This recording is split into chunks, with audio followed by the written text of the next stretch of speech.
does the best it can for the American people and the environment we live in. And I yield back, Mr. Chairman. The gentleman yields back his time. The gentleman from Minnesota. I yield myself 5 seconds to thank the gentleman is recognized. The gentleman from California for his enthusiasm and assure him that we will work for full funding. And I yield 2 minutes to the distinguished gentleman from New Mexico, Mr. Teague, member of the committee. The gentleman is recognized for 2 minutes.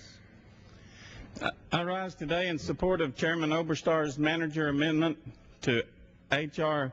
1262, the Water Quality Investment Act. The manager's package includes my amendment to the bill, the Teague Green Wastewater Amendment. My amendment is simple. It allows wastewater utilities to use resources from the Clean Water State Revolving Funds to implement renewable energy production and energy-efficient projects in their plants. Wastewater treatment plants are large consumers of power. Along with drinking water facilities, they consume approximately 35% of the energy used by municipalities. Together, they constitute 3% of the national energy consumption, sending approximately 45 million tons of greenhouse gases into the atmosphere each year. We need to give our wastewater infrastructure an energy makeover. With my amendment to the eligible activities associated with the Clean Water SRF, the revolving funds can become prime motivation for energy conservation and energy generation at wastewater plants across the country. Employing resources from the SRF, plants can generate power from in-circuit hydro turbines, biogas produced through anaerobic digesters, and solar panels and wind turbines, all offsetting electricity purchased from the grid. The Teague Green Wastewater Amendment will reduce the amount of energy consumed by wastewater plants, create green jobs, reduce greenhouse gas emissions, and save money for taxpayers. It's what I like to call common sense.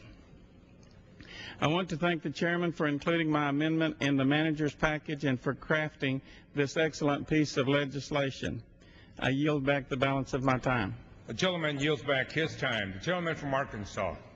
Does the gentleman have any more speakers? Or? We have no more speakers. I will close on our side if the gentleman is prepared to close. Yes, sir. Thank you very much.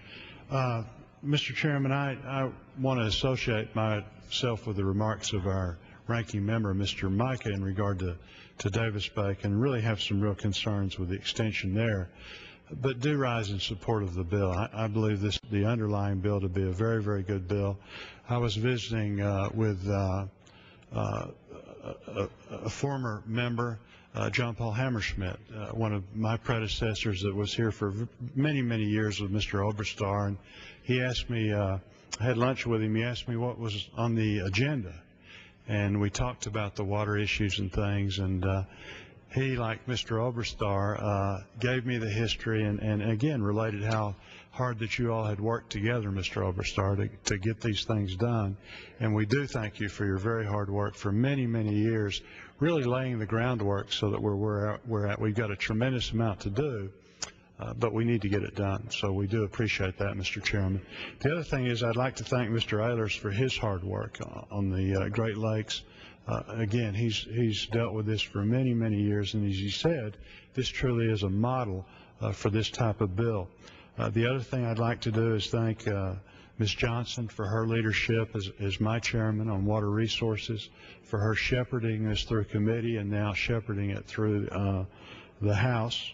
And then, as always, Mr. Micah in his position as ranking member, again, doing the same thing. But I also want to thank the staffs for their hard work on both sides. They do a tremendous job, and we appreciate their efforts. And again, very much I do support the bill and urge its passage, and I yield back the balance of my time. The gentleman yields back his time. The gentleman from Minnesota. I yield myself the balance of time on our side. The gentleman is recognized. I appreciate the reflection of the gentleman from Arkansas about Mr. Hammerschmidt, one of the giants of this House, truly distinguished person. Approached every issue thoughtfully, reflecting on the substance of the matters, never a tone of partisanship in his presentation in committee on the floor. And a particularly touching experience for me was